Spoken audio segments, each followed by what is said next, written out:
किचनमध्ये. तर आता दुपार झाली आणि मी डाळ टाकते हरभऱ्याची शिजायला. मला पुरणपोळीचा स्वयंपाक करायचा आहे. तर ताई येणार आहे, त्यासाठी आज पुरणपोळीचा स्वयंपाक करते.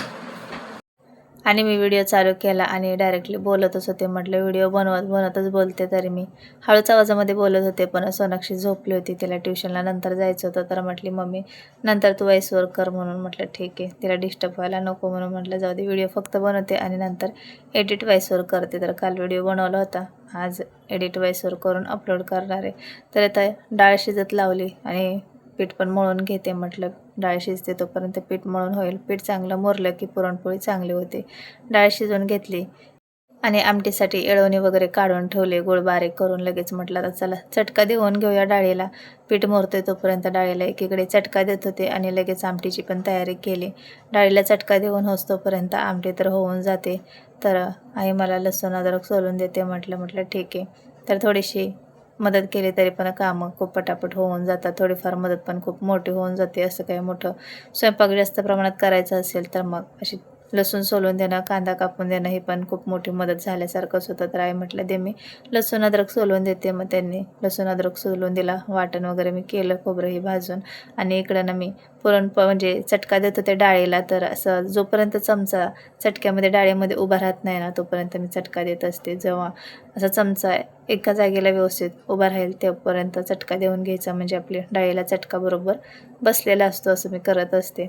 तर इथं मी आता आमटीला फोडणी वगैरे देत होते. तर खूप वेळ मी डाळीला चटका देत होते. तर आमटी इकडे बनवायला घेतली तरी पण डाळीला चटका देतच होते.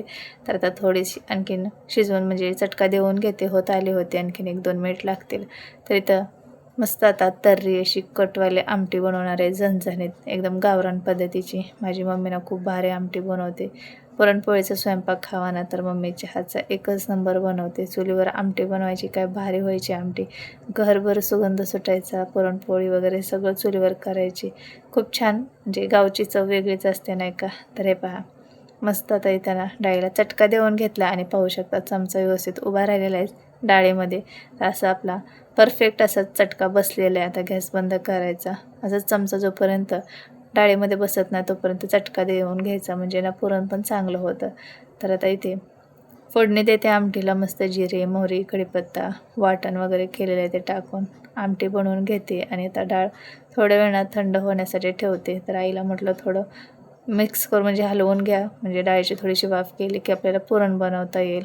तर आई डाळ थंड थोडी वेळ करत होत्या तोपर्यंत मी इकडे आमटी बनवून घेतली. सीमाताई येणार होत्या संध्याकाळी आणि लगेच जाणार होत्या राखी बांधून. थोड्या वेळासाठीच येणार होत्या कारण त्यांची पहाटेची फ्लाईट होती. त्यांना लगेचच जायचं होतं. बाकीच्या नंदा पण येणार होत्या. तर सर्वांचं जेवण वगैरे मी इथंच बनवलं होतं आणि डाळीला चटका देऊन घेतलेला. आईला म्हटलं ना थंड करा. तर आईंचं असं असते गोळ किती टाकला. आईला गोळ म्हणजे पुरणपोळी खूप गोड आवडते.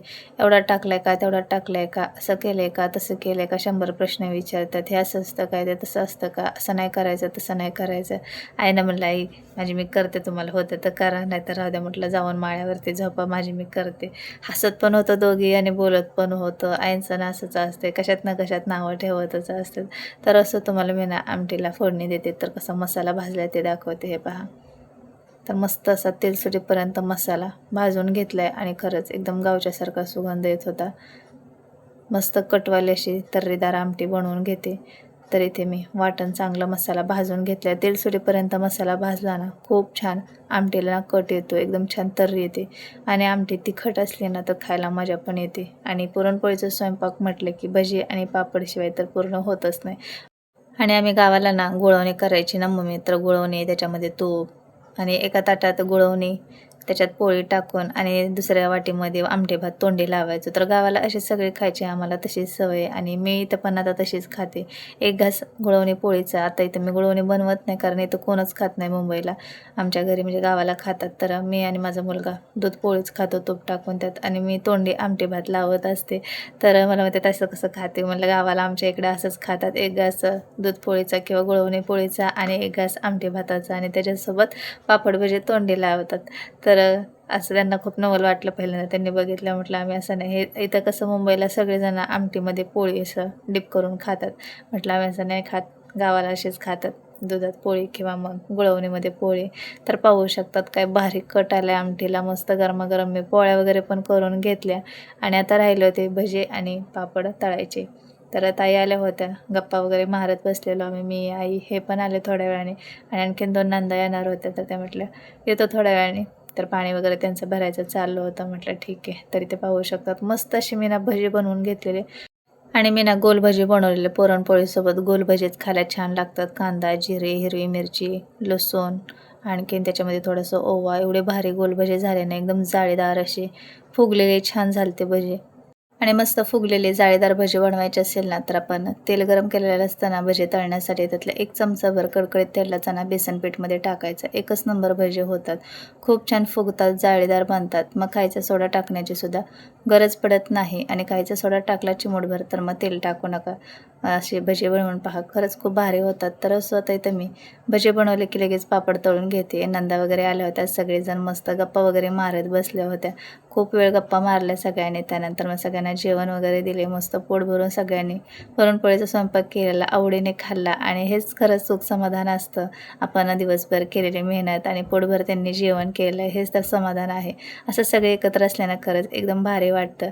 त्यानंतर ताईंनी मग राखी वगैरे यांना बांधून घेतली आणि आता रक्षाबंधन एवढी तोंडावरती जवळ आली आणि मग त्या चालल्या दुबईला. तर म्हटलं मी राखी बांधूनच जाते.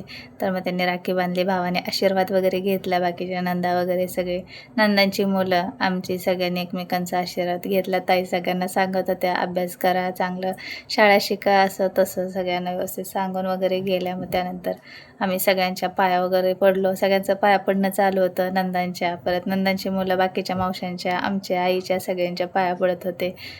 आणि ताई आल्यापासून ना कसा टाईम गेला काही समजला नाही. बाकीच्या पण नंदा, हे, आई, आम्ही सगळेजण खूप वेळ गप्पा मारत बसलो आणि खूप हसलो. आता सगळे एकत्र असले की इकडच्या तिकडच्या गप्पा निघतात आणि एवढं मोठ्या-मोठ्याने आम्ही हसत होतो ना. आणि माझ्या नंदाला एवढ्या कॉमेडी करतात, मी अगोदर पण सांगितलं ना. खूप म्हणजे खूप हसलो.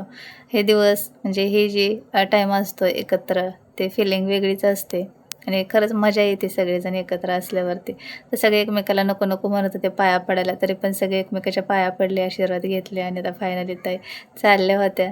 तर आई इमोशनल झाल्या होत्या. आता किती केलं तर आईचं काळीज आहे. आईला कसं तरी वाटत होतं की ताई दुबईला चालले. ताई म्हटले रडू नको. आईला रडायला आलं आणि मग ताई म्हटले मी येणार आहे डिसेंबरमध्ये, काळजी घे. ताई म्हटले एक फोटो काढ आमच्या सर्वांचा.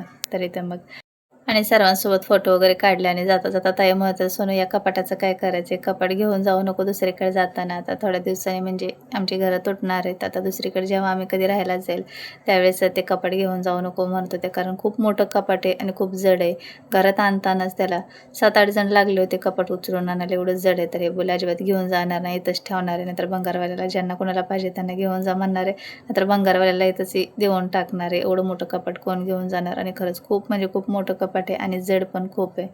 तर असंच होता हा लाँग व्हिडिओ. कसा वाटला तुम्हाला नक्की कमेंटमध्ये सांगा आणि माझे व्हिडिओ पाहायला आवडत असतील तर प्लीज चॅनलला सबस्क्राईब, लाईक, कमेंट, शेअर करा आणि शेजारी असणाऱ्या बेल आयकॉनवर सुद्धा क्लिक करा. आपण भेटूया पुढच्या व्हिडिओमध्ये. बाय.